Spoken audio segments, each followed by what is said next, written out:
그해 겨울은 유난히도 시리고 길었습니다. 11살 경수의 세상은 늘 배고픔과 부끄러움이 공존했지만 단칸방 아랫목을 데우는 어머니의 온기만이 유일한 위안이었습니다. 하지만 저는 아직도 생생히 기억합니다. 학교에 내야 할 기성회비 때문에 고개를 떨구었던 그날 저녁, 제 손에 꼬깃꼬깃한 지폐를 쥐어주시던 어머니의 모습을요. 그리고 등 뒤로 검은 강물처럼 넘실대던 어머니의 고운 머리칼이 몽당빗자루처럼 짧게 잘려나가 있던 그 충격적인 뒷모습을 말입니다. 그것은 가난한 어머니가 자식에게 줄 수 있는 가장 처절하고도 아름다운 사랑의 증거였습니다. 아련한 그때가 너무나 그리우신 분은 구독과 좋아요를 꼭 부탁드립니다. 구독과 좋아요는 아름다운 추억 이야기가 계속되는데 큰 힘이 됩니다. 너무나 그리운 어린 시절 고향을 댓글로 알려주세요. 그럼 본격적인 이야기 시작하겠습니다. 지금도 눈을 감으면 코끝을 스치는 알싸한 연탄 가스 냄새와 함께 1970년대 서울 변두리의 그 가파른 달동네 풍경이 아지랑이처럼 피어오릅니다. 다닥다닥 붙어 앉은 판잣집들은 마치 서로의 어깨에 기대어 겨우겨우 버티고 선 듯 위태로워 보였지요. 해질녘이면 집집마다 밥 짓는 연기가 골목길을 메웠고 아이들의 시끌벅적한 웃음소리가 좁은 골목을 가득 채우던 그곳에 저 11살 경수와 어머니의 작은 세상이 있었습니다. 우리 집은 그 동네에서도 가장 꼭대기, 숨이 턱 끝까지 차올라야 닿을 수 있는 곳에 위치한 작은 단칸방이었습니다. 성인 2명이 누우면 꽉 차는 좁은 방이었지만 어머니의 부지런한 손길 덕분에 늘 반질반질 윤이 났습니다. 비록 벽지는 누렇게 바랬고 천장 구석에는 빗물이 샌 얼룩이 지도처럼 그려져 있었지만 아랫목만큼은 언제나 따뜻했습니다.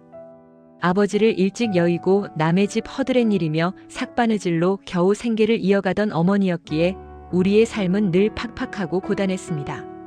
쌀통에 쌀이 떨어져 수제비로 끼니를 때우는 날이 더 많았고 겨울이면 문틈으로 황소바람이 들어와 코끝이 시려 잠을 설치곤 했지요. 하지만 그런 가난 속에서도 우리 어머니에게는 그 누구도 흉내낼 수 없는 빛나는 보물이 하나 있었습니다. 그것은 바로 어머니의 길고 탐스러운 머리카락이었습니다. 어머니의 머리칼은 마치 밤하늘의 은하수를 그대로 옮겨놓은 듯 검고 윤기가 흘렀습니다. 허리춤까지 내려오는 그 풍성한 머릿결은 고단한 삶에 찌든 어머니의 모습 중에서 유일하게 호사스럽고 아름다운 부분이었습니다. 저녁 무렵 일을 마치고 돌아온 어머니가 툇마루에 앉아 찬빗으로 머리를 빗어내리기 때면 저는 그 옆에 쪼그리고 앉아 하염없이 그 모습을 바라보곤 했습니다. 사각사각 찬빗이 머릿결을 스치는 소리는 세상에서 가장 평화로운 자장가 같았습니다. 붉게 물든 저녁 노을이 어머니의 머리칼에 내려앉으면 그 검은 비단 물결은 황금빛으로 반짝이며 찰랑거렸습니다. 그 순간만큼은 우리 어머니가 이 세상 그 어떤 부잣집 마님보다도 곱고 우아해 보였습니다. 우리 경수 배고프지? 얼른 밥 먹자. 어머니는 곱게 따내린 머리를 단정하게 비녀로 틀어 올리며 환하게 웃으셨습니다. 그 환한 미소 뒤에 얼마나 깊은 삶의 무게가 숨겨져 있는지 철없던 11살의 저는 까맣게 모르고 있었습니다. 그저 어머니의 그 긴 머리카락이 영원히 우리를 감싸주는 따뜻한 이불이 되어줄 거라 믿었을 뿐입니다. 그 머리카락이 곧 우리에게 닥쳐올 시련의 가장 아픈 증거가 되리라고는 꿈에도 상상하지 못한 채 저는 어머니가 차려주는 소박한 저녁 밥상 앞에 앉아 행복한 저녁을 맞이했습니다. 가난했지만 서로의 온기만으로도 충분히 따뜻했던 그 시절의 밤이 그렇게 깊어가고 있었습니다. 달동네의 아침은 언제나 매서운 추위와 함께 찾아왔습니다.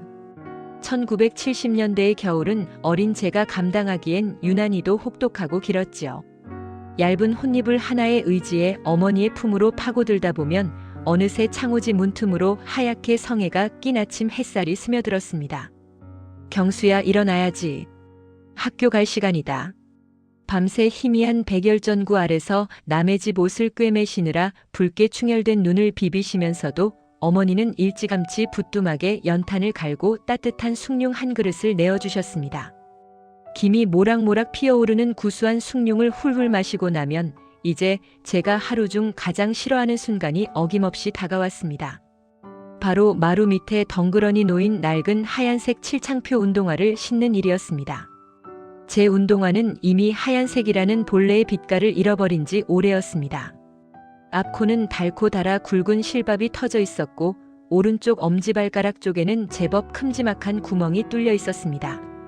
걸음을 내디딜 때마다 그 얄미운 구멍 사이로 겨울바람이 숭숭 들어와 발끝을 얼어붙게 만들었지요. 어머니는 밤사이 버려진 천조각을 주워다 덧대어 정성껏 꿰매주시고는 우리 경수, 애미가 미안하다. 이번 설빔으로는 시장 가서 꼭 번듯한 새 신발 하나 사줄게 하시며 거칠어진 손으로 제 얼음장 같은 발을 애처롭게 쓰다듬어 주셨습니다.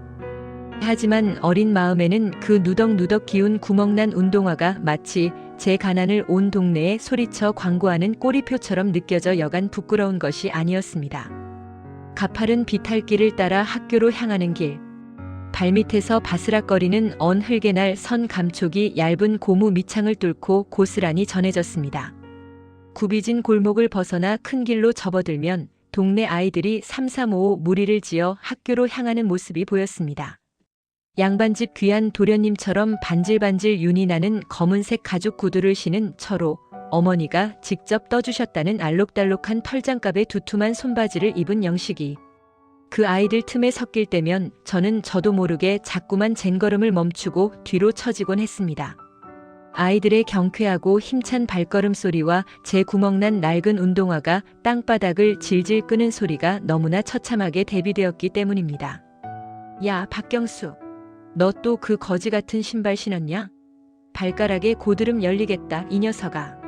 가끔 짓궂은 동네 형들의 뼈아픈 놀림이라도 듣는 날이면 저는 얼굴이 화끈 달아올라 쥐구멍에라도 숨고 싶은 심정이었습니다.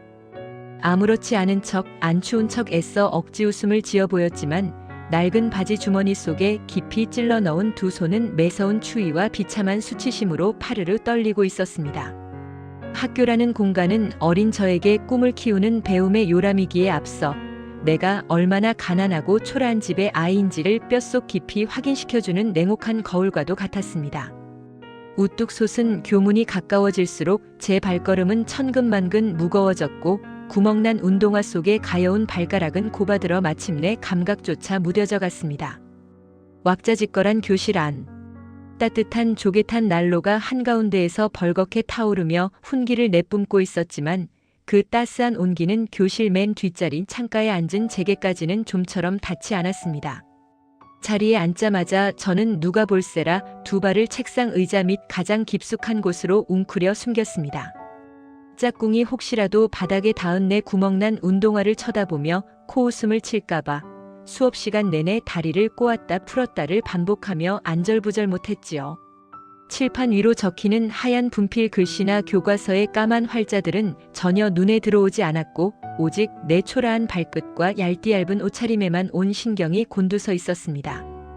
하지만 구멍난 운동화가 주는 부끄러움보다 저를 훨씬 더 두렵게 만드는 무서운 그림자가 따로 있었습니다. 바로 며칠 전부터 담임 선생님이 입버릇처럼 닥달하시던 기성회비였습니다. 육성회비라고도 불리던 그 돈을 아직까지 내지 못한 학생은 60명이 넘는 우리 반에서 이제 저를 포함해 단 3명뿐이었습니다. 아침 조회 시간이 다가오고 복도 저 끝에서부터 들려오는 담임 선생님의 구두 발소리. 또각, 또각.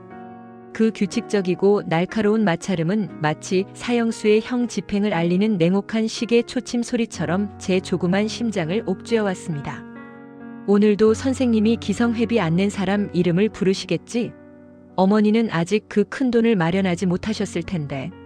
나는 오늘 또 얼마나 많은 아이들 앞에서 고개를 숙여야 할까?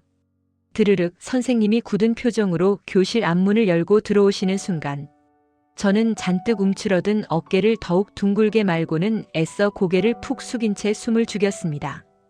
구멍난 운동화 사이로 스며들던 아침의 매서운 칼바람보다 지금 제 여린 마음을 무참히 베어내는 가난이라는 이름의 상처가 훨씬 더 깊고 시리고 아팠습니다. 드르륵 낡은 미닫이 문이 열리고 담임 선생님이 교실로 들어서셨습니다. 평소에는 허허 웃으며 삐뚤어진 명찰을 바로잡아 주시던 다정한 분이셨지만 월말이 다가오고 기성회비 납부 기간이 되면 선생님의 얼굴에는 유난히 짙은 그늘이 내려앉았습니다. 출석부를 교탁 위에 탁 하고 내려놓는 소리가 오늘따라 찌르듯이 날카롭게 귓가를 때렸습니다.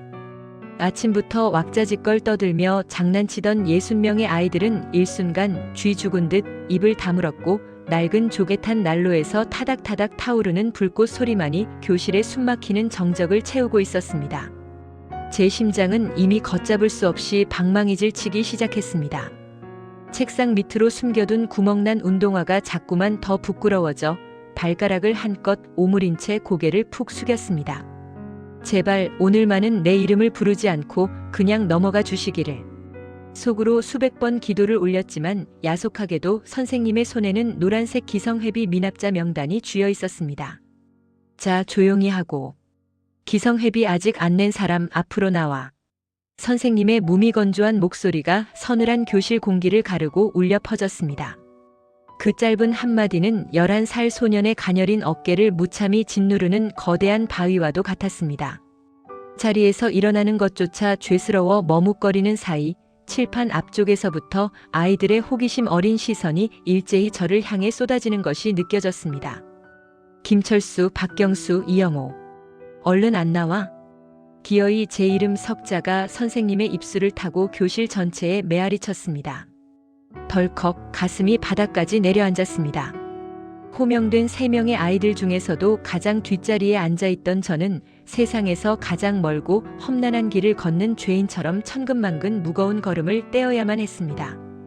교탁으로 향하는 그 짧은 몇 미터의 거리가 마치 가시밭길처럼 느껴졌습니다. 삐걱거리는 나무 바닥을 디딜 때마다 달아빠진 밑창 사이로 아이들의 수군거리는 소리가 스며드는 것만 같았습니다. 쟤네 집 산동네 꼭대기잖아. 신발에 구멍 난 것 좀 봐. 환청인지 실제인지 모를 아이들의 웅성거림 속에서 저는 귀끝까지 새빨갛게 달아올랐습니다. 교탁 앞에 나란히 선 3명의 꼬마들. 선생님은 커다란 한숨을 내쉬며 매서운 눈초리로 우리를 내려다보셨습니다. 너희들은 학교가 장난이야? 남들 다 내는 기성회비를 왜 자꾸 미루는 거야? 경수, 너는 언제까지 가져올 거야? 벌써 며칠째 집으로 독촉장을 보냈는데 어머니가 아무 말씀 안 하시더냐? 선생님의 꾸중은 결코 악의가 담긴 것은 아니었을 테지만 가난이라는 몹쓸 병을 앓고 있는 어린 제게는 비수처럼 날카롭게 심장에 꽂혔습니다.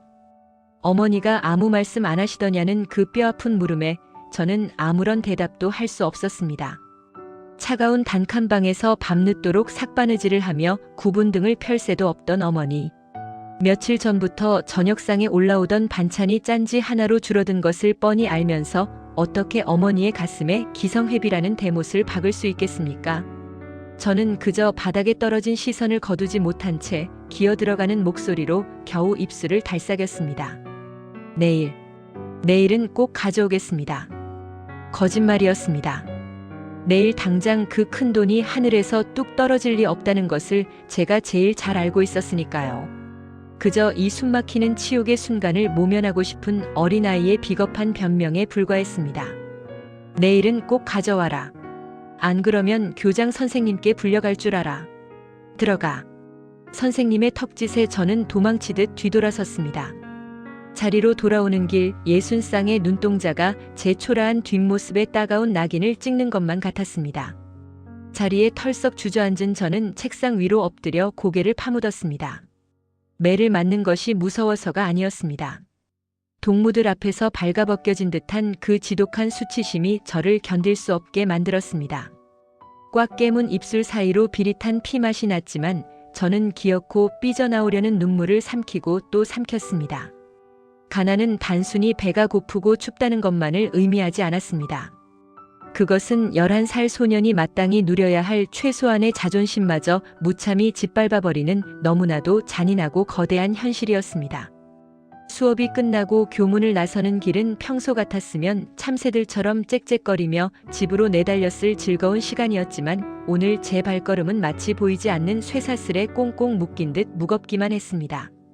335 짝을 지어 딱지치기를 하러 가는 아이들의 경쾌한 웃음소리가 귓가를 스칠 때마다 제 가슴 한구석은 날카로운 유리 조각에 베인 것처럼 쓰라렸습니다. 어깨를 짓누르는 낡은 국방색 캠퍼스 책가방이 오늘따라 천근만근이었습니다. 가방 아니라고 해봐야 키가 훌쩍 줄어든 몽당 연필 몇 자루와 모서리가 너덜너덜해진 교과서, 그리고 차갑게 식어버린 빈 양은 도시락통이 전부였습니다. 하지만 그 빈약한 가방 속에 담긴 가난과 빚독촉이라는 눈에 보이지 않는 무게는 고작 11살 배기 소년이 감당하기엔 너무나도 거대하고 벅찬 쇳덩어리였습니다. 학교를 벗어나 흙먼지가 풀풀 날리는 비포장도로로 접어들었습니다. 앙상한 겨울 나뭇가지 사이로 뉘엿뉘엿 해가 저물어가며 차가운 흙바닥 위로 제 길고 초라한 그림자를 길게 눕혔습니다. 저는 바지 주머니 속에 찔러 넣은 손을 꽉 쥔 채 발부리에 채는 작은 돌멩이들을 애꿎게 걷어차며 터덜터덜 걸음을 옮겼습니다. 매서운 겨울바람이 구멍난 낡은 운동화 사이를 비집고 들어와 곱은 발가락을 얼어붙게 만들었지만 교탁 앞에서 갈기갈기 찢겨나간 마음의 상처에 비하면 그깟 육신의 추위쯤은 아무것도 아니게 느껴졌습니다. 선생님의 그 싸늘했던 눈빛과 저를 호기심 반 동정 반으로 쳐다보던 60명 반 아이들의 시선이 눈앞에 아른거려 자꾸만 시야가 뿌옇게 흐려졌습니다. 눈물이 떨어질까봐 애써 하늘을 올려다보았지만 잿빛 겨울 하늘은 제 마음만큼이나 먹먹하고 차가울 뿐이었습니다. 어머니께 도대체 무슨 수로 말씀을 드리지? 갈라진 입술을 깨물며 조그맣게 혼잣말을 중얼거려 보았지만 뾰족한 수가 떠오를 리 만무했습니다. 바지 주머니 속에는 담임 선생님이 쥐어준 기성회비 납부를 재촉하는 누런 가정통신문 쪽지가 땀에 젖어 꼬깃꼬깃하게 구겨져 있었습니다. 지난밤 방구석에 앉아 삭바느질 일감이 줄어 걱정하시던 어머니의 깊고 무거운 한숨 소리가 아직도 귓가에 쟁쟁하게 맴돌았습니다. 흐릿한 백열전구 불빛 아래서 피곤에 지쳐 자꾸만 내려앉는 눈꺼풀을 비벼가며 바늘귀를 꿰시던 어머니. 그 거칠고 마디 굵은 손등 위로 감히 어떻게 기성회비라는 무서운 단어가 적힌 이 종이 쪼가리를 올려놓을 수 있겠습니까? 차라리 학교를 그만두고 구두 닦기라도 해서 돈을 벌고 싶은 심정이 굴뚝 같았습니다. 하지만 제 글 읽는 소리를 듣는 것만이 세상의 유일한 낙이라며 당신은 굶으셔도 제 교복만큼은 반듯하게 다려입히시던 어머니를 실망시켜 드릴 수는 없었습니다. 어느새 동네 어귀, 달동네로 오르는 가파른 계단 초입에 다다랐습니다. 고개를 들어 위를 올려다보니 다닥다닥 어깨를 맞댄 판잣집들 사이로 하나둘 노랗고 희미한 백열등 불빛이 켜지기 시작했습니다. 골목 어귀마다 매캐한 연탄 가스 냄새와 구수한 된장찌개 냄새가 뒤섞여 저녁이 왔음을 알리고 있었습니다. 저 수많은 불빛들 중 가장 높고 초라한 곳에 있는 우리 집. 그곳에서 어머니는 하루 종일 꽁꽁 언 손을 화덕에 녹이며 저를 기다리고 계시겠지요. 평소 같았으면 배고픔을 달래려 단숨에 헉헉대며 뛰어 올라갔을 100여 개의 가파른 계단이 오늘따라 도저히 오를 수 없는 거대한 성벽처럼 아득하게만 보였습니다. 한 계단 한 계단 힘겹게 발을 내디딜 때마다 가슴속에는 무거운 납덩이가 하나씩 얹히는 것 같았습니다. 가난하다는 것은 단순히 남들보다 좋은 옷을 입지 못하고 맛있는 것을 먹지 못하는 불편함이 아니었습니다. 그것은 부모에게 무언가를 요구하는 것조차 씻을 수 없는 죄악으로 만들어버리는 끔찍하고 잔인한 굴레였습니다. 아무리 발버둥 쳐도 벗어날 수 없는 그 캄캄한 수렁 속에 갇혀버린 소녀는 찬 바람에 실려 오는 저녁 공기를 깊이 들이마시며 속절없이 흐르는 눈물을 소매 끝으로 거칠게 훔쳐냈습니다. 그리고는 주머니 속의 쪽지를 부서져라 꽉 쥔 채 어둠이 짙게 깔리기 시작한 비탈길을 아주 천천히 그리고 한없이 무거운 걸음으로 올라가고 있었습니다. 집이 가까워질수록 제 심장 소리는 두려움으로 더욱 크게 요동치고 있었습니다. 골목 어귀에서부터 훅 끼쳐오는 매캐한 연탄 가스 냄새가 오늘따라 유난히 맵게 느껴졌습니다. 가파른 비탈길을 지나 마침내 삐딱하게 기울어진 우리 집 낡은 살인문 앞에 섰을 때 저는 꽁꽁 얼어붙은 손으로 바지 주머니 속의 종이 쪽지를 한 번 더 꽉 쥐었습니다. 땀에 절어 축축해진 그 얇은 기성회비 납부 통지서가 마치 시뻘겋게 달아오른 화로 속의 숫덩이처럼 제 허벅지를 데우다 못해 까맣게 태워버릴 것만 같았습니다. 삐걱 앙상한 소리를 내며 문을 열고 들어가자 조그만 부뚜막 앞에서 저녁을 짓고 계시던 어머니가 화들짝 고개를 드셨습니다. 우리 강아지 이제 오누? 밖이 많이 춥지? 자욱한 연기 속에서도 저를 반기는 어머니의 환한 미소는 이 차갑고 비정한 세상에서 제 얼어붙은 마음을 녹여주는 유일한 봄볕이었습니다.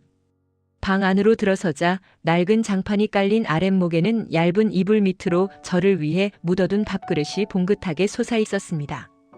두 손을 호호 불며 들어오는 저를 보며 어머니는 서둘러 앞치마에 손을 닦으시곤 거칠고 투박해진 두 손으로 제 언뺨을 감싸주셨습니다. 어이구, 볼따구니가 꽁꽁 언얼음장이네. 어서 아랫목에 손 좀 녹여라. 갈라지고 굳은 살이 베인 어머니의 손바닥이 제 뺨에 닿는 순간 오늘 하루 학교에서 꾹꾹 눌러 참아왔던 서러움이 왈칵 목 끝까지 차올랐습니다.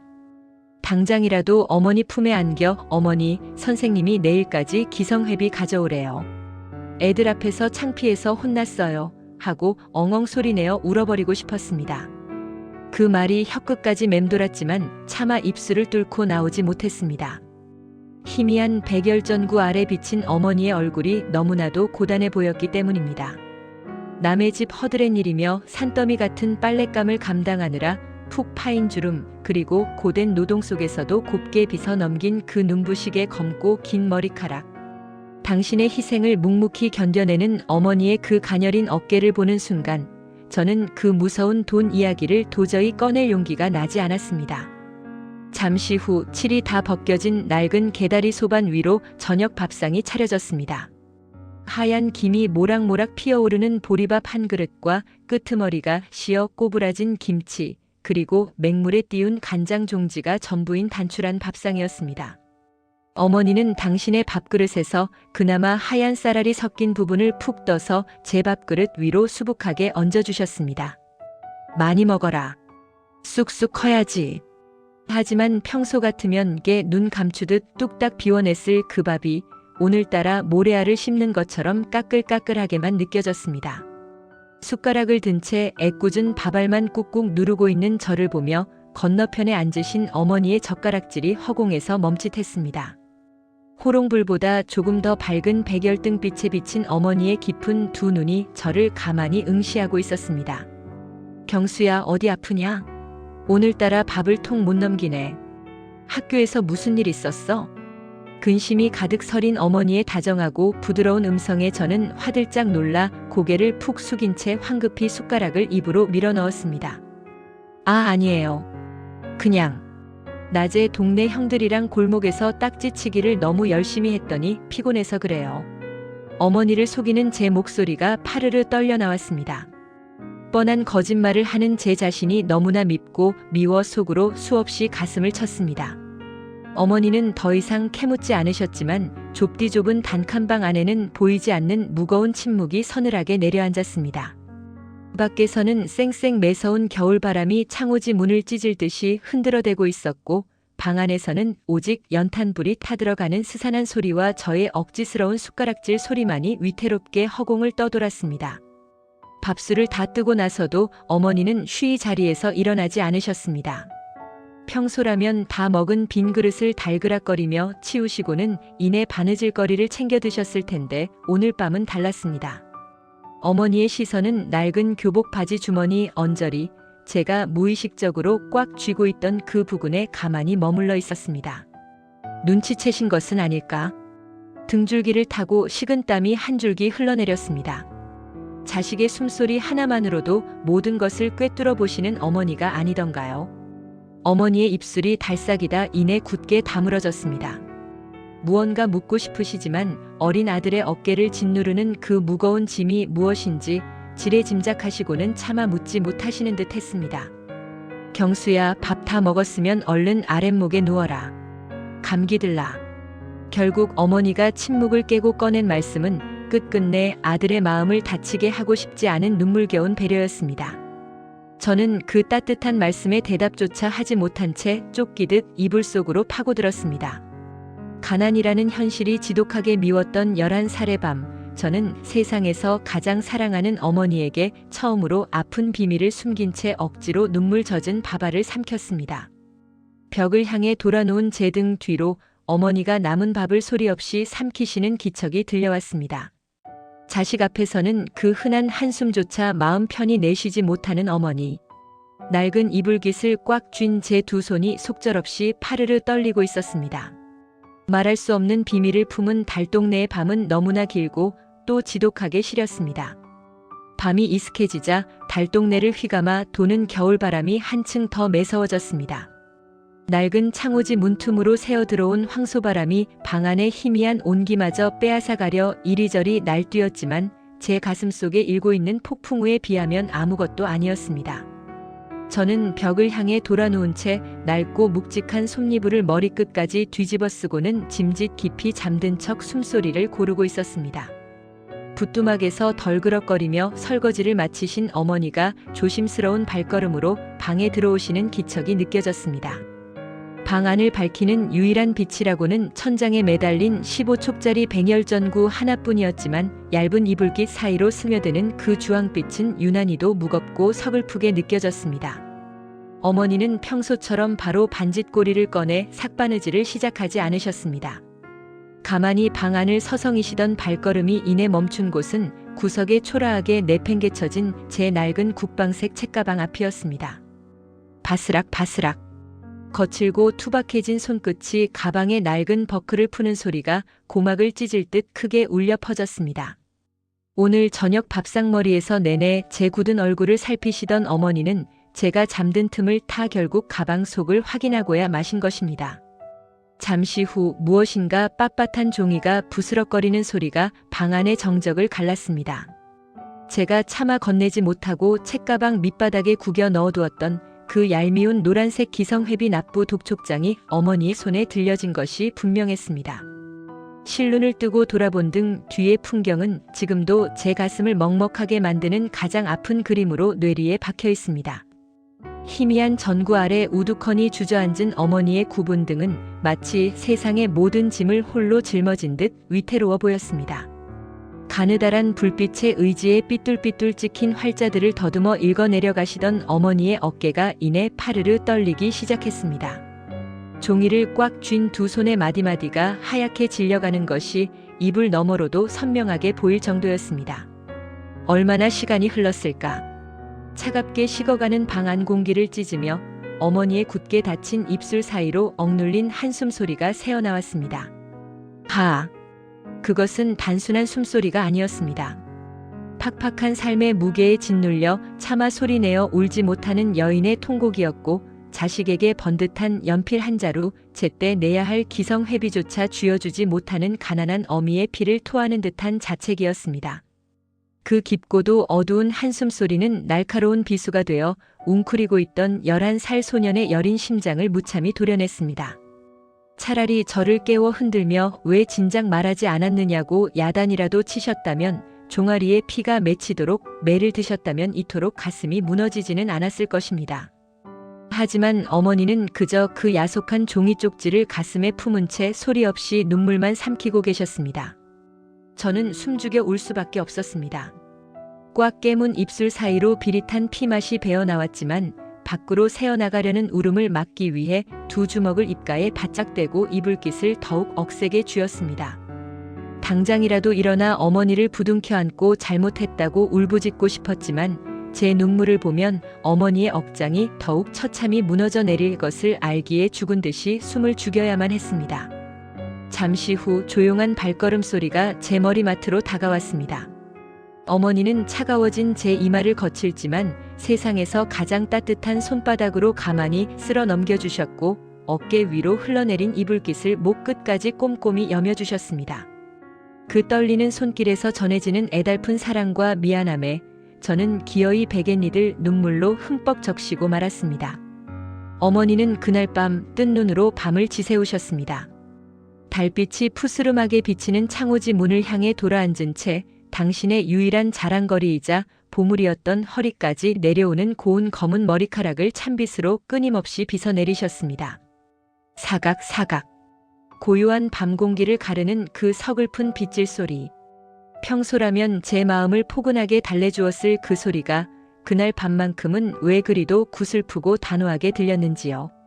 내일은 무슨 수를 써서라도 아들의 기죽은 어깨를 펴주어야 한다는 어미의 서글픈 결심이 그 빗질 속에 서려 있었음을 어렸던 저는 미처 알지 못했습니다.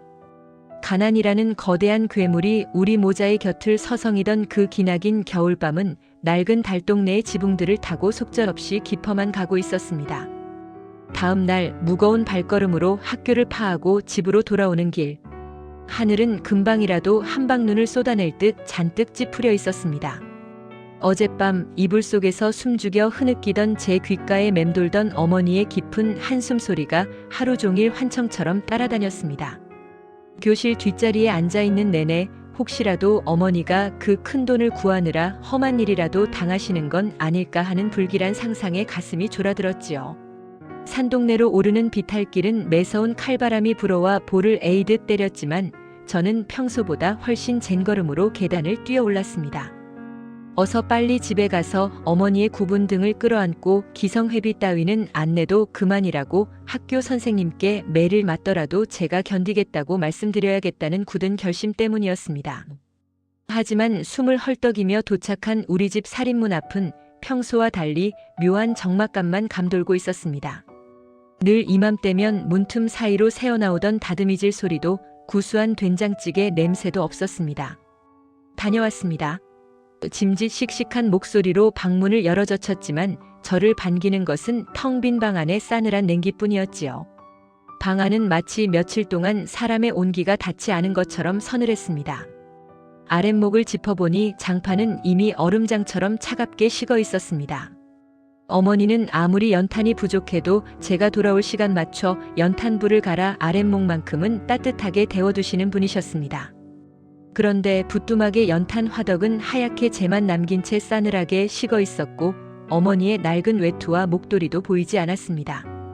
심장이 덜컥 내려앉았습니다.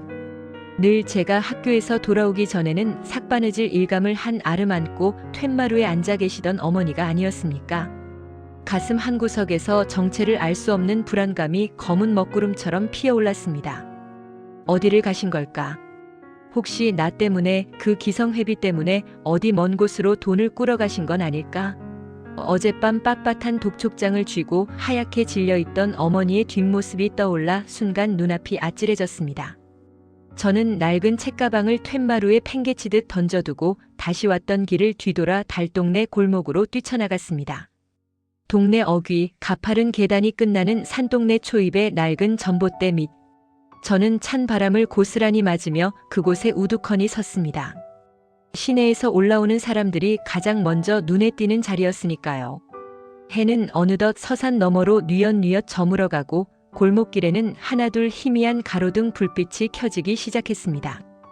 이웃집 굴뚝에서는 저녁 짓는 연기가 모락모락 피어올랐지만 저는 추위도 잊은 채 발돋움을 하며 저 아래 구불구불한 골목길만 하염없이 내려다보았습니다.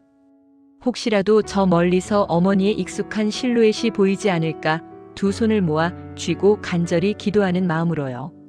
어머니의 그 길고 탐스러운 머리카락이 바람에 흩날리며 걸어 올라오시는 모습이 당장이라도 눈앞에 나타날 것만 같았습니다.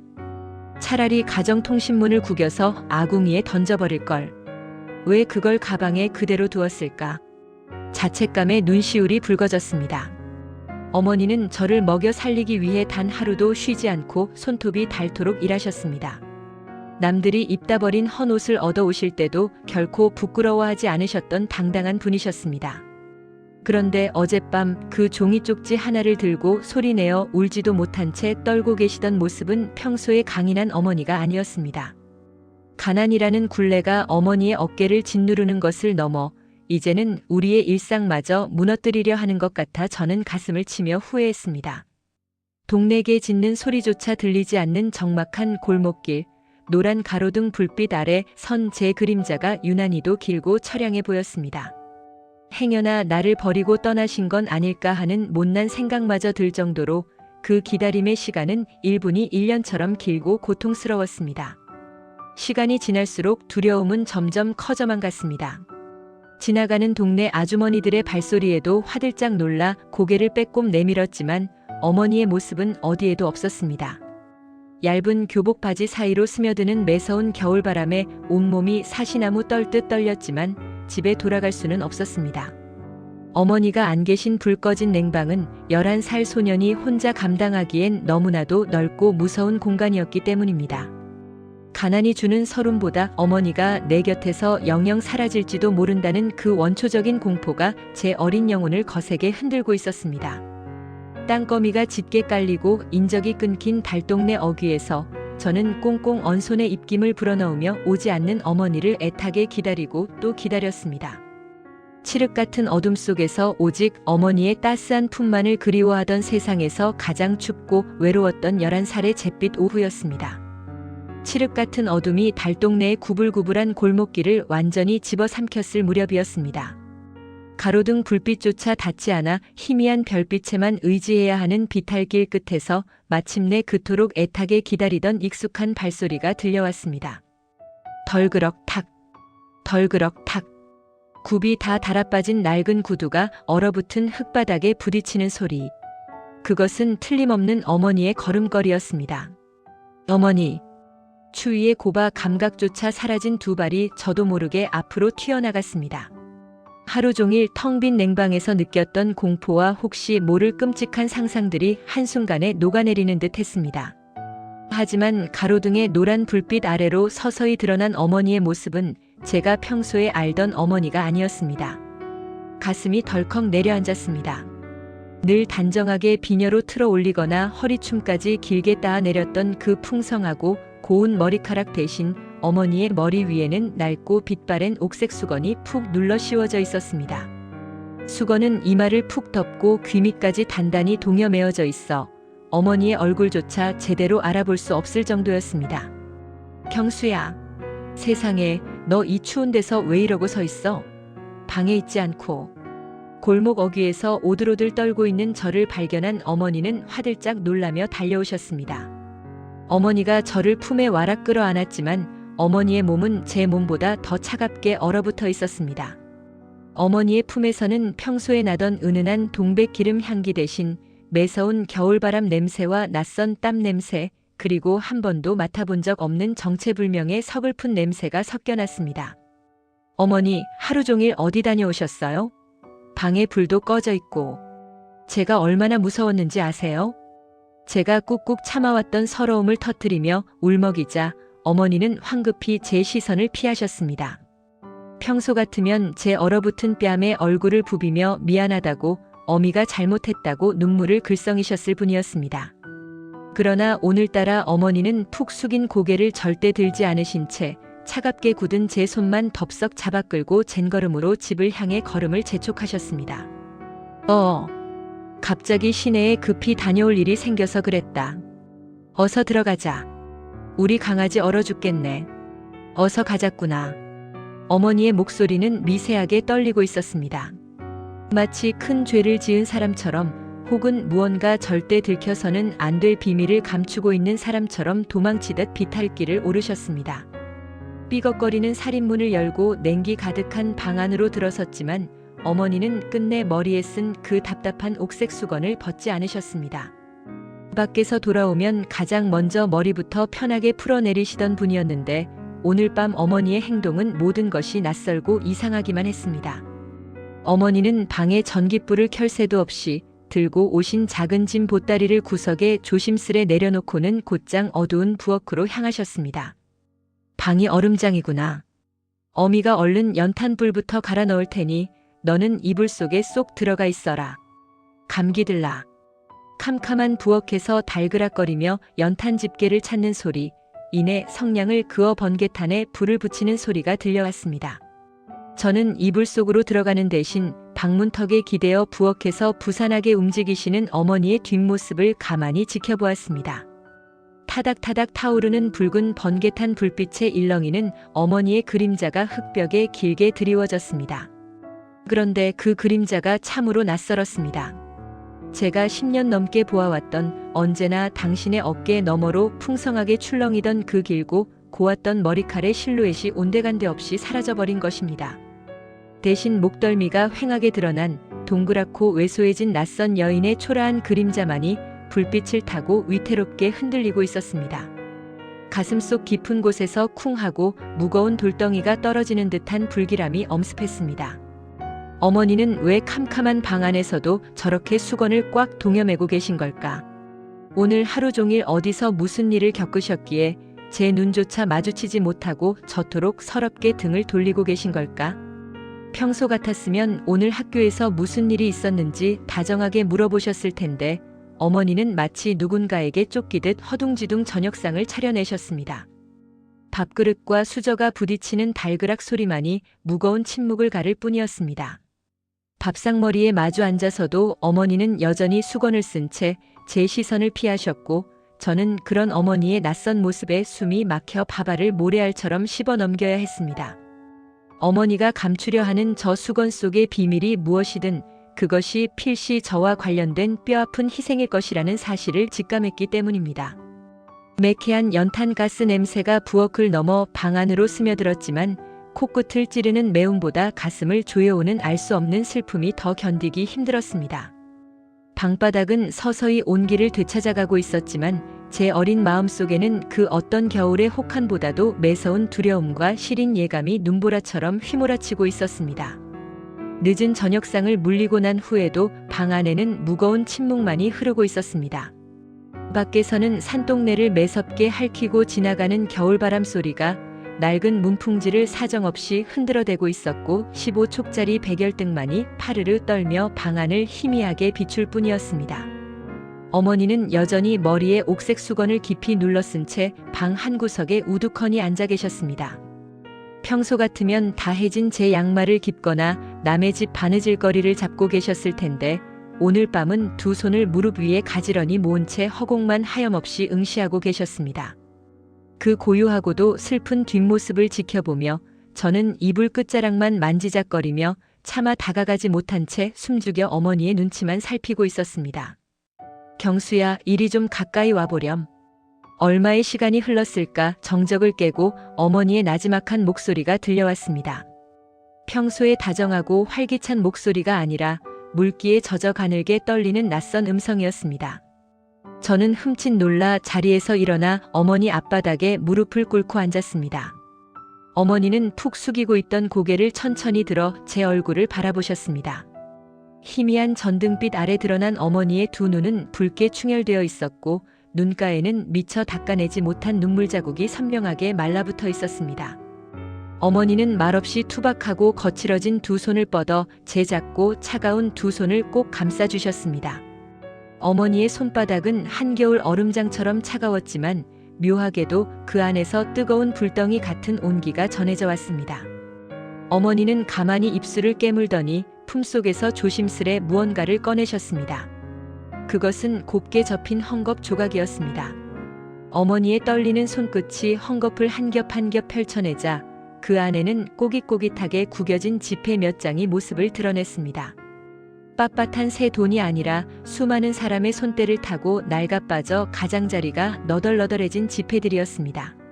어머니는 그 지폐들을 조심스레 모아 쥐고는 제 작은 두 손바닥 위에 살포시 그러나 아주 단단하게 쥐어주셨습니다. 내일 학교에 가면 이거 선생님께 꼭 갖다 드려라. 기성회비다. 그 순간 지폐를 쥔 제 손바닥 위로 훅 하고 정체 모를 냄새가 끼쳐왔습니다. 그것은 지독한 땀 냄새와 번잡한 시장 바닥의 비릿한 냄새, 그리고 코끝을 아리게 만드는 알 수 없는 서글픈 냄새가 한데 뒤엉킨 냄새였습니다.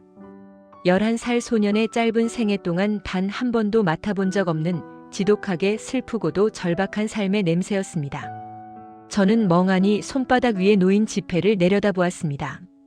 그 돈은 제가 며칠 동안 그토록 간절히 바라던 것이었지만 막상 손에 쥐어지고 나니 도무지 기쁘지가 않았습니다. 오히려 그 꼬깃꼬깃한 종이 조각들이 마치 수천 근의 쇳덩이처럼 제 두 손과 심장을 짓누르는 것 같아 숨을 쉬기조차 버거웠습니다. 어머니, 이 돈 어디서 나셨어요? 기어들어가는 목소리로 겨우 입술을 뗐지만 어머니는 제 질문에 대답하지 않으셨습니다.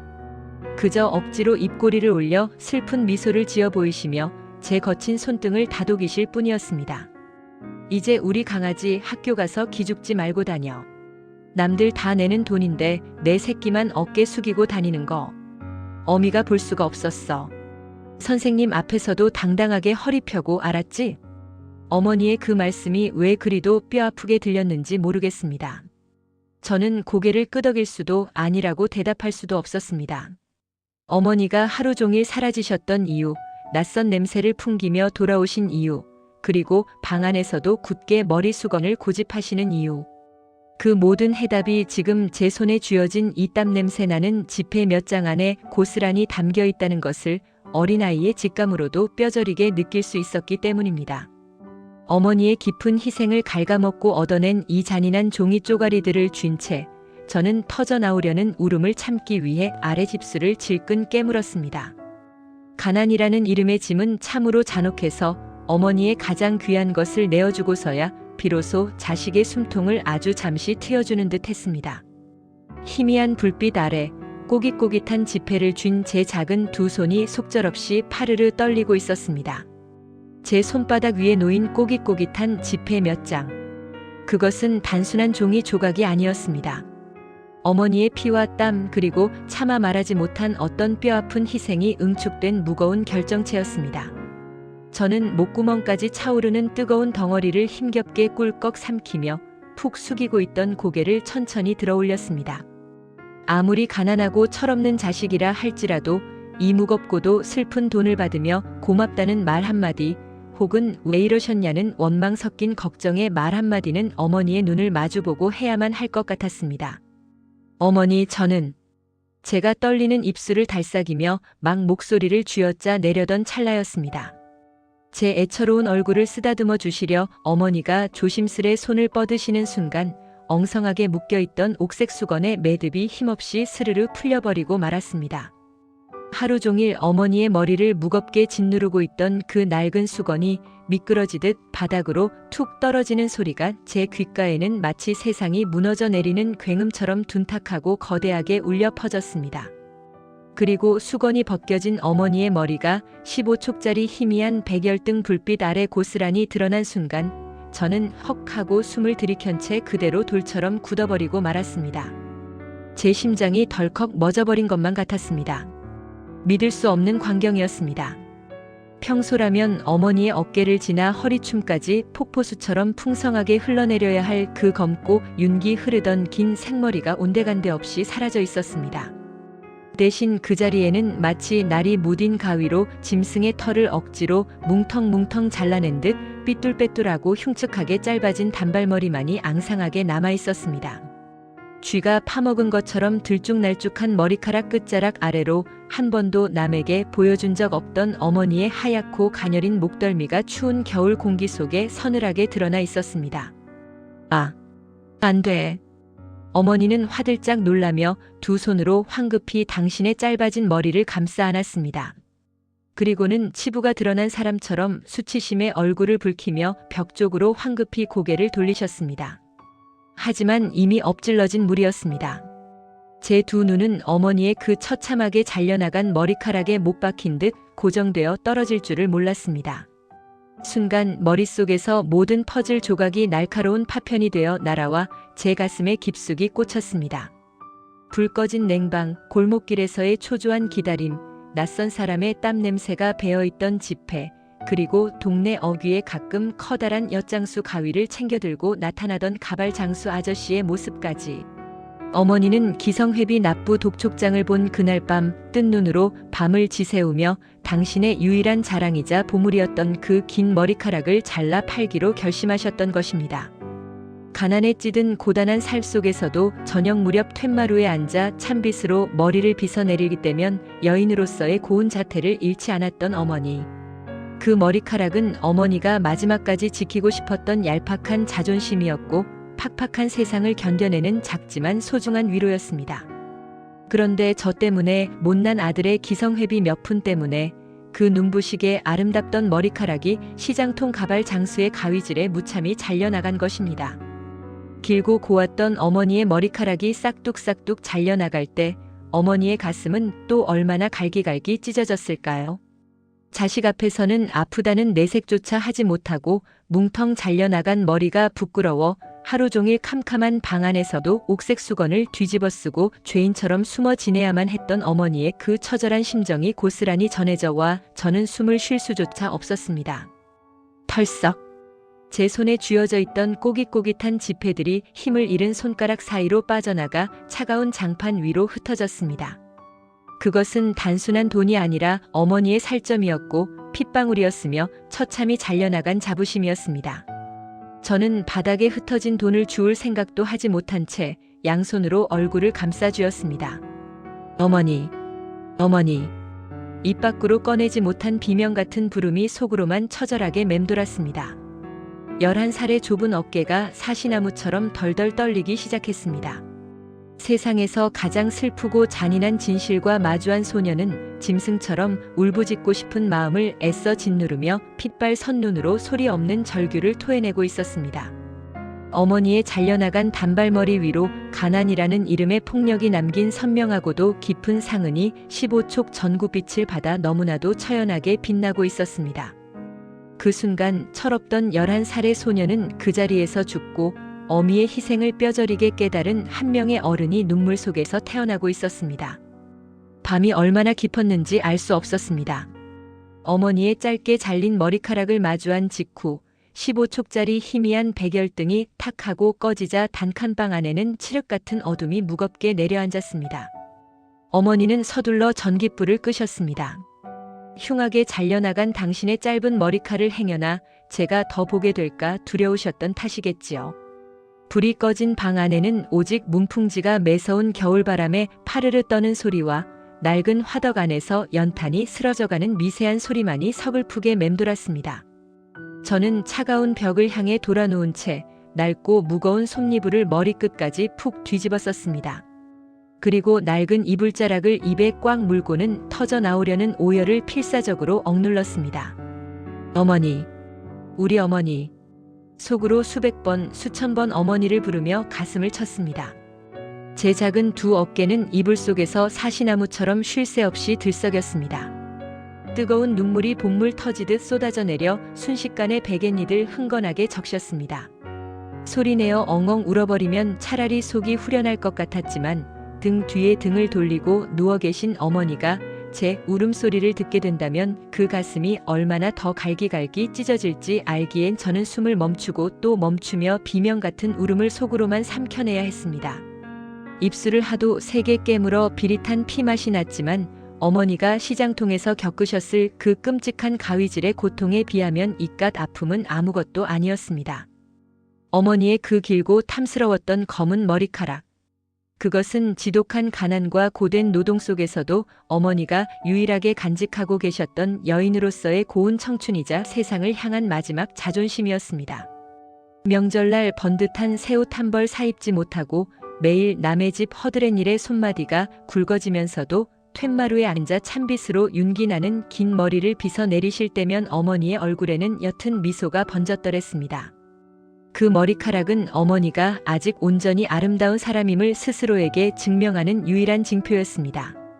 그런데 못난 아들의 기성회비 납부 독촉장 한 장이 어머니를 차가운 가발 장수 앞으로 내몰고 말았습니다. 뭉텅뭉텅 잘려나간 것은 단순한 머리카락이 아니라 어머니가 평생을 지켜온 고귀한 자부심이었고 가난에 굴복하지 않으려던 꿋꿋한 의지였습니다. 제 머리맡에는 어머니가 건네주신 그 꼬깃꼬깃한 지폐들이 조심스레 놓여 있었습니다. 땀 냄새와 짙은 애환이 배어있던 그 돈이 이제는 마치 시뻘겋게 달아오른 숫덩이처럼 느껴졌습니다. 차라리 학교에 가지 않겠다고 기성회비 따위는 내지 않아도 좋으니 때를 써볼 걸 하는 뼈저린 후회가 밀려왔습니다. 선생님께 꾸중을 듣고 아이들의 조롱거리가 되는 한이 있더라도 어머니의 그 고운 머리카락만은 지켜드렸어야 했습니다. 하지만 11살의 저는 너무나도 어리고 무력했습니다. 어머니의 희생을 막지도 못한 채 그 피눈물 나는 돈을 손에 쥐고 내일 당장 학교로 향해야만 하는 제 처지가 끔찍하게 저주스러웠습니다. 가난이 주는 진짜 공포는 굶주림이 아니라 사랑하는 이의 살점을 베어내야만 내가 살 수 있다는 그 잔인한 현실이었습니다.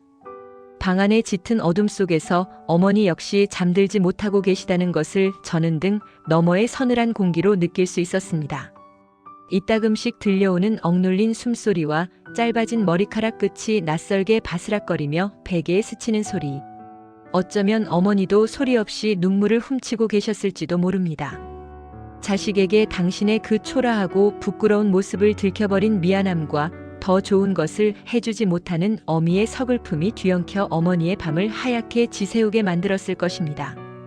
저는 눈물 젖은 이불을 더욱 세게 끌어안으며 다짐했습니다. 다시는 제 평생에 2번 다시는 가난 때문에 어머니의 눈에서 피눈물이 흐르게 하지 않겠노라고. 어느덧 창호지 문 너머로 푸스름한 새벽빛이 스며들기 시작했습니다.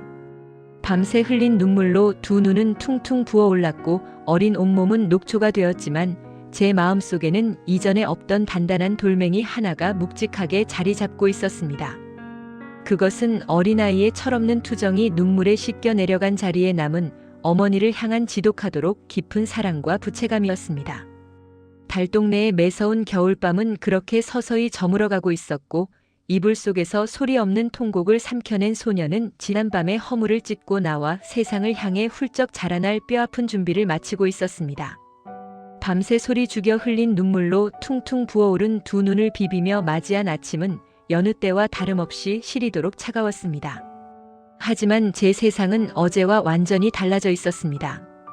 붓두막 앞에 쭈그리고 앉아 군부를 지피시는 어머니의 뒷모습은 듬성듬성 짧게 잘려나간 머리카락 때문인지 하룻밤 새 10년은 더 늙어버리신 듯 한없이 작고 가여워 보였습니다. 어머니는 제가 깨어난 것을 아시고는 황급히 어젯밤의 그 낡은 옥색 수건을 머리에 뒤집어 쓰셨습니다. 그 서글픈 몸짓 하나하나가 제 가슴을 예리한 칼날처럼 베고 지나갔습니다. 저는 차마 어머니의 얼굴을 똑바로 쳐다보지 못한 채 꾸역꾸역 목이 매는 아침밥을 삼키고는 도망치듯 집을 나섰습니다. 바지 오른쪽 주머니 속에는 어머니가 쥐어주신 꼬깃꼬깃한 지폐 몇 장이 마치 시뻘겋게 달아오른 숯덩이처럼 제 허벅지를 뜨겁게 태우고 있었습니다.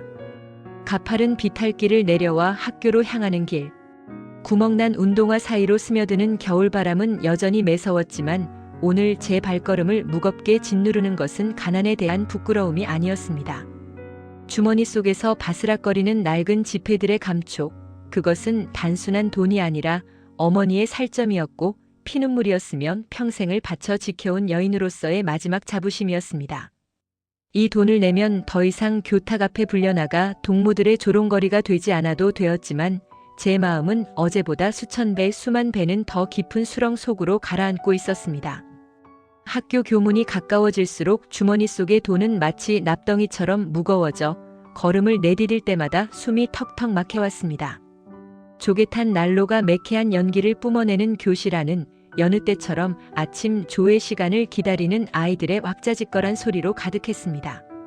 드르륵 앞문이 열리고 낡은 출석부를 옆구리에 낀 담임 선생님이 들어오셨습니다.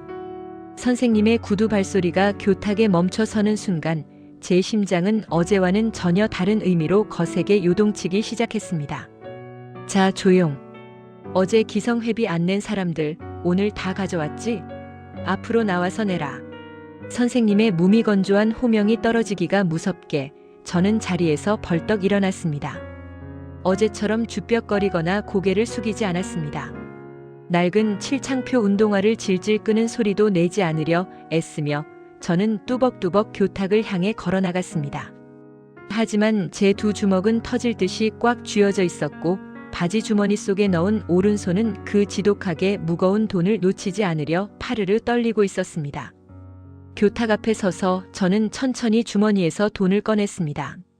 시장 바닥의 비릿한 냄새와 어머니의 서글픈 땀 냄새가 짙게 밴 꼬깃꼬깃하게 구겨진 지폐들. 선생님은 낡고 너덜너덜한 그 돈을 무심하게 낚아채듯 받아들고는 손가락에 침을 발라 지폐의 장수를 세기 시작했습니다. 하나, 둘, 셋. 그래, 진작에 이렇게 가져올 것이지. 어머니가 고생해서 마련해 주신 돈이니까 앞으로 공부 더 열심히 해야 한다. 알았지? 들어가 봐라. 선생님은 제 어깨를 가볍게 툭 치며 웃어 보이셨습니다. 그것은 분명 칭찬의 말이자 격려의 몸짓이었지만 그 순간 제 귀에는 아무런 소리도 들리지 않았습니다. 선생님의 손에 쥐어진 채 팔랑거리는 그 낡은 지폐들이 마치 나를 살려달라고 아우성치는 어머니의 잘려나간 머리카락처럼 보여 눈앞이 아찔해졌기 때문입니다. 선생님은 모르실 겁니다. 이 돈이 어떤 돈인지. 우리 어머니의 찰랑거리던 긴 생머리가 그 고운 젊음이 이 구겨진 종이 쪼가리 몇 장과 무참히 맞바꿔졌다는 것을요. 저는 목 끝까지 차오르는 비통한 외침을 꽉 깨문 입술 너머로 꿀꺽 삼켜냈습니다. 동무들 앞에서 가난을 들켰던 어제의 수치심 따위는 어머니의 그 거룩하고도 처절한 희생 앞에서는 그저 철없는 아이의 투정에 불과했습니다. 자리로 돌아와 앉은 저는 허공을 향해 멍한 시선을 던진 채 두 손을 책상 밑으로 깊이 숨겼습니다. 방금 전까지 어머니의 분신과도 같던 그 돈을 쥐고 있던 오른손에는 여전히 지폐 특유의 쿰쿰하고도 쇠비린내 나는 냄새가 진하게 배어 있었습니다. 저는 몰래 그 손바닥을 코끝에 가져다 대보았습니다. 눈물이 핑 돌았습니다. 세상에서 가장 무겁고 가장 뜨거웠으며 가장 가슴 아픈 돈. 기성회비를 냈다는 홀가분함은 단 한 줌도 없었습니다.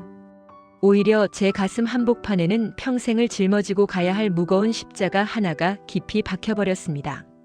칠판을 향해 돌아앉은 11살 소년의 뒷모습은 더 이상 철부지 어린아이의 것이 아니었습니다.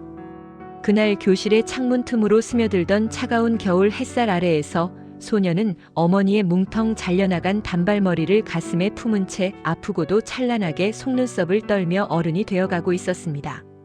학교를 마치고 돌아온 달동네의 저녁은 어제와 다름없이 매서운 칼바람을 품고 있었지만 우리 집 단칸방 안의 공기는 어딘가 깊고 고요하게 가라앉아 있었습니다. 삐걱거리는 살인문을 열고 들어서자 붓두막 앞에서 저녁을 짓고 계신 어머니의 뒷모습이 가장 먼저 눈에 들어왔습니다. 어머니는 더 이상 그 낡고 답답했던 옥색 수건을 머리에 두르고 계시지 않았습니다. 수건이 벗겨진 자리에는 시장통 가위질에 뭉텅 잘려나간 낯설고 앙상한 단발머리만이 처연하게 찰랑거렸습니다. 희미한 백열전구 불빛 아래 드러난 그 짧은 머리칼을 마주할 때마다 제 가슴 밑바닥에서는 뜨거운 덩어리가 울컥 치밀어 올랐지만 저는 애써 태어난 척 씩씩하게 신발을 벗고 방 안으로 들어섰습니다. 우리 강아지 학교 잘 다녀왔어? 밖이 춥지. 어서 아랫목에 손 좀 녹여라. 어머니는 저를 보며 애써 환한 미소를 지어 보이셨습니다. 하지만 어머니 스스로도 뭉텅 잘려나간 머리가 못내 어색하고 부끄러우신 듯 자꾸만 거친 손을 들어 허전한 귀밑머리를 쓸어 넘기셨습니다. 밥상을 차리려 일어서실 때나 설거지를 하실 때면 평소처럼 치렁치렁한 긴 머리를 비녀로 틀어 올리려는 듯 습관적으로 뒷목으로 손이 올라가곤 했습니다. 그러나 손끝에 잡히는 것이 아무것도 없다는 사실을 뒤늦게 깨닫고는 허공을 맴돌던 손을 어색하게 내리며 허탈하고도 서글픈 쓴웃음을 지으셨습니다.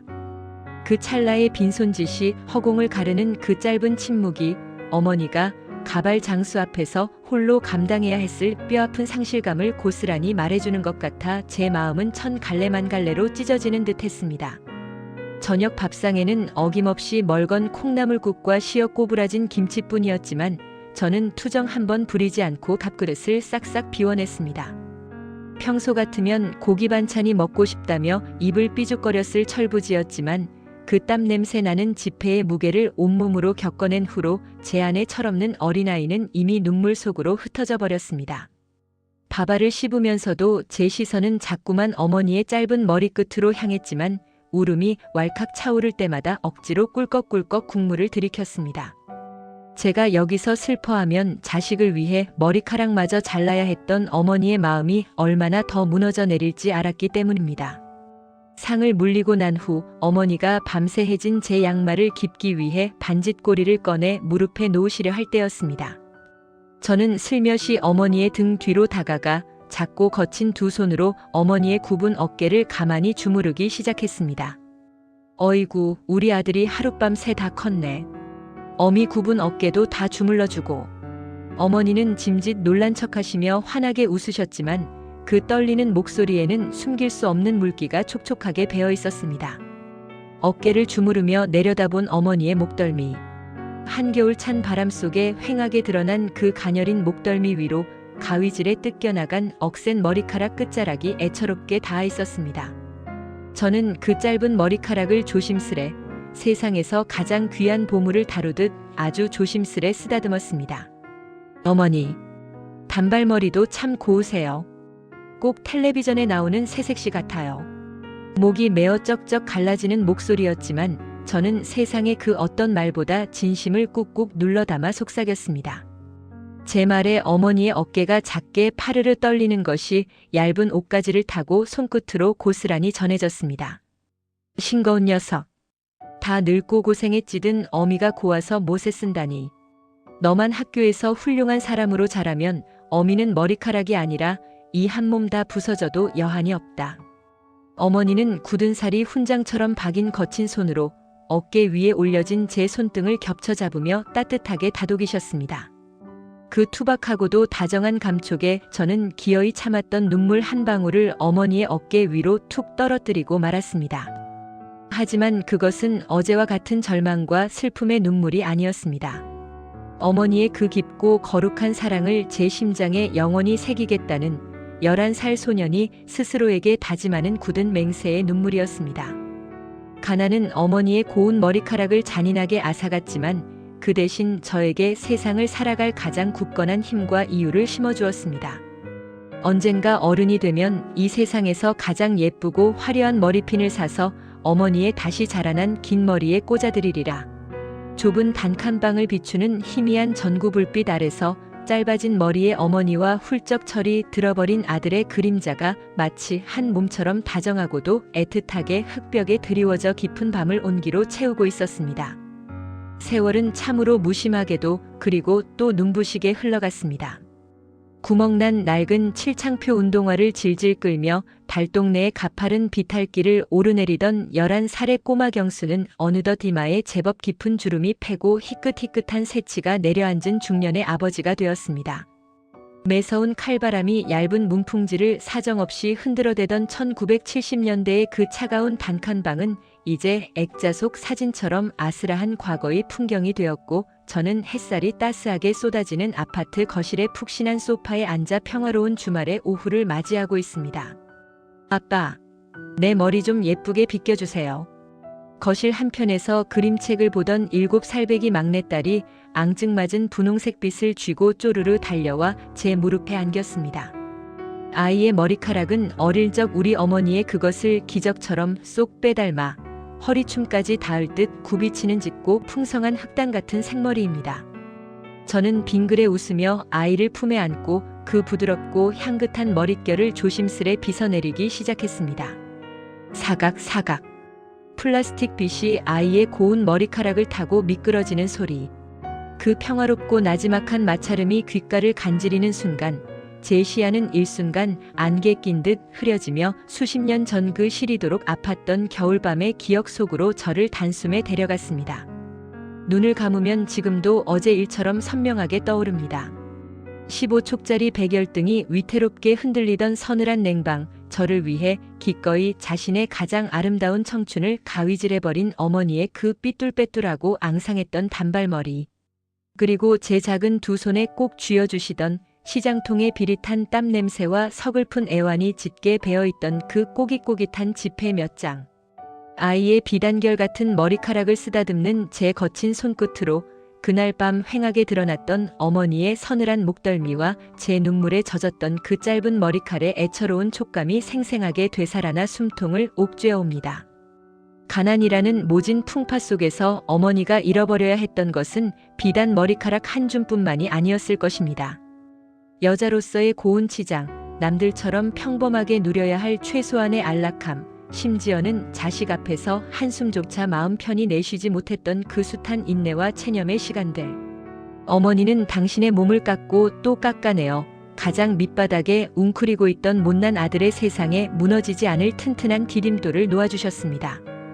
지금 제 무릎에 앉아 티 없이 맑은 웃음을 터뜨리는 이 작은 아이의 눈부신 행복, 그리고 배고픔과 수치심을 모르고 자라나는 이 따뜻한 거실의 평화는 모두 그날 밤 가발 장수의 차가운 가위질 앞에서도 홀로 눈물을 삼키셨을 어머니의 그 시린 희생이 튀어낸 거룩한 혈매인 것입니다.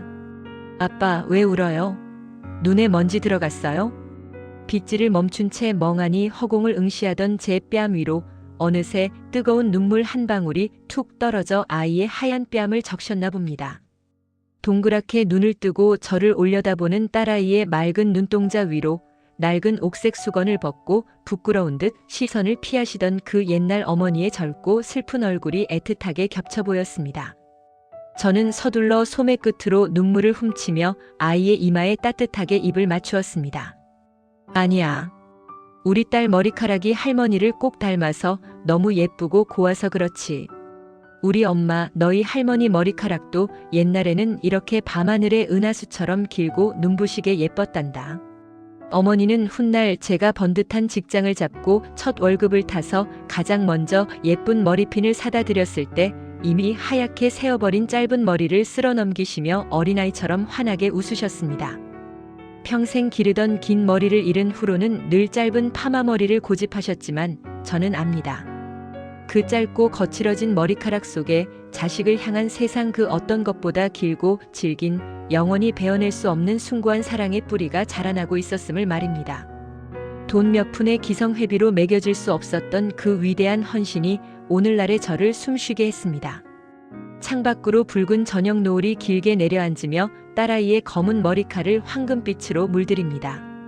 저는 아이의 머리를 곱게 따아내리며 콧등이 시큰해지도록 그리운 그 이름을 가슴속으로 가만히 불러봅니다. 어머니, 나의 어머니. 당신이 잘라낸 것은 머리카락이 아니라 저를 살리기 위해 기꺼이 떼어내신 당신의 눈물겨운 심장이었습니다. 그 핏빛 같던 사랑 덕분에 철없던 구멍난 운동화의 소녀는 이제 어엿한 아비가 되어 당신의 따뜻한 유산을 다음 세대로 이어가고 있습니다. 부디 그곳에서는 옥색 수건 일랑 벗어 던지시고 세상에서 가장 고운 그 긴 머리를 찰랑이며 평안히 쉬시옵소서. 딸아이의 온기를 품에 안고 남몰래 다짐하는 중년의 아들의 가슴속에서 단발머리 어머니를 향한 아련한 그리움은 멈추지 않고 오늘도 영원히 자라나고 있습니다.